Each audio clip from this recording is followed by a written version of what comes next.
আসসালামু আলাইকুম, কি অবস্থা সবার? কেমন আছেন? আশা করি ভালো আছেন। ইতিমধ্যে যারা কুয়েতে আসতেছেন, কুয়েতের ভিসা পাবেন এবং কুয়েতের জন্য জমা দিয়েছেন, তাদের জন্য এই ভিডিওটি।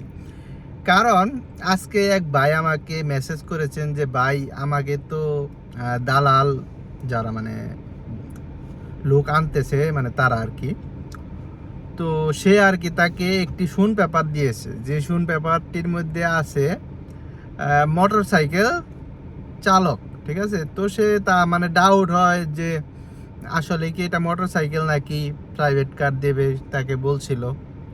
তো সে আমাকে এই কাগজটি পাঠায়, আমি ট্রান্সলেট করে দেখি এটা মোটর সাইকেলের বিষয়। যেহেতু আমি প্রাইভেট কারে আসছি, আমার একটি বিষয় শুন পেপার আমি চেক দিই এবং তারটা চেক দিই। তো আমারটার মধ্যে যা আছে প্রাইভেট কারে মানে ব্যক্তিগত পরিবহন এরকম ছিল আমাদেরটা, আর তারটা হচ্ছে মোটরসাইকেল চালক।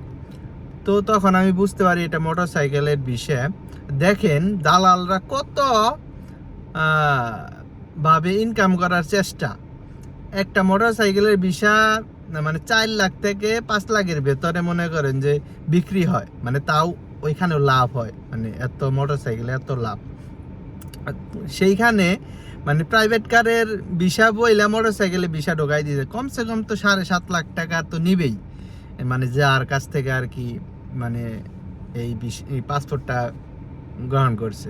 তো 7.5 লাখ, 8 লাখ, 8.5 লাখ এরকম বিক্রি হয় আর কি ভিসা। তো মোটর সাইকেলে ভিসা দিয়ে সে প্রাইভেট কারের যে ইনকামটা সে করে নিত।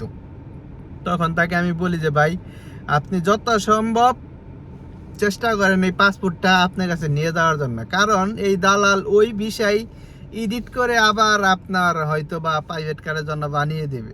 যাকে বিশ্বাস নাই তার সাথে কাজ করার কোনো মানেই নাই। ঠিক আছে, তখন তাকে বললাম, সে বললো যে ভাই আমি তো 1 লাখ টাকা অলরেডি জমা দিয়ে ফেলেছি। তো ভাই, যারা টাকা জমা দিয়ে ফেলেছেন তাদের জন্য তো আর কিছু বলার নাই। যদি আপনার মন চায় যে আপনি মোটরসাইকেলে আসবেন, তাহলে আসতে পারেন, কিন্তু মোটরসাইকেলের টাকা দিয়ে আসেন। আমি আশা করি যে মোটরসাইকেলে কেউ আসবেন না, আমাদের বাংলাদেশি যারা আমার ভিডিওগুলো দেখেন। ঠিক আছে, মোটরসাইকেলে কেউ আসবেন না। মোটরসাইকেলে তারাই আসে যারা ওই নাইজেরিয়া, আফ্রিকান, মনে করেন যে আমার মনে হয় না তাদের লাইফের কোনো ভ্যালু আছে। ঠিক আছে, তাদের যে জীবন যাপন মানে পরিচালনা করে নিজের দেশে, তার তুলনায় এই দেশে আর কি ভালো থাকে। ঠিক আছে, তাদের জন্য ঠিক আছে মোটরসাইকেল, কিন্তু আমরা সুখী মানুষ, আমরা বাংলাদেশ যেভাবেই থাকি, আমরা কিন্তু কষ্টে থাইকা এই বিদেশের নাম কেউ মুখে নেয় না। ঠিক আছে, যারা একদম মানে অসচ্ছলতায় ভুগে, ঠিক আছে, একদম যারা মানে কিছুই নাই, তারা কিন্তু 8 লাখ 10 লাখ টাকাতে কেউ বিদেশ আসবে না। ঠিক আছে, তো যারা আসতেছেন আসবেন, প্রাইভেট কারে আসার নিয়ত আছে, অবশ্যই ভালো করে চেক দিবেন যে এটা আপনি কি ভিসা পেয়েছেন। যে ভিসা পেয়েছেন আইসা বললেন, পরে এখানে আইসা বছরের পর বছর বৈশা থাকলেও আপনার ওই আর কি দেবে না, কি কয় প্রাইভেট কারে দেবে না। তো সবাই সতর্কতা থাকবেন। আল্লাহ হাফেজ।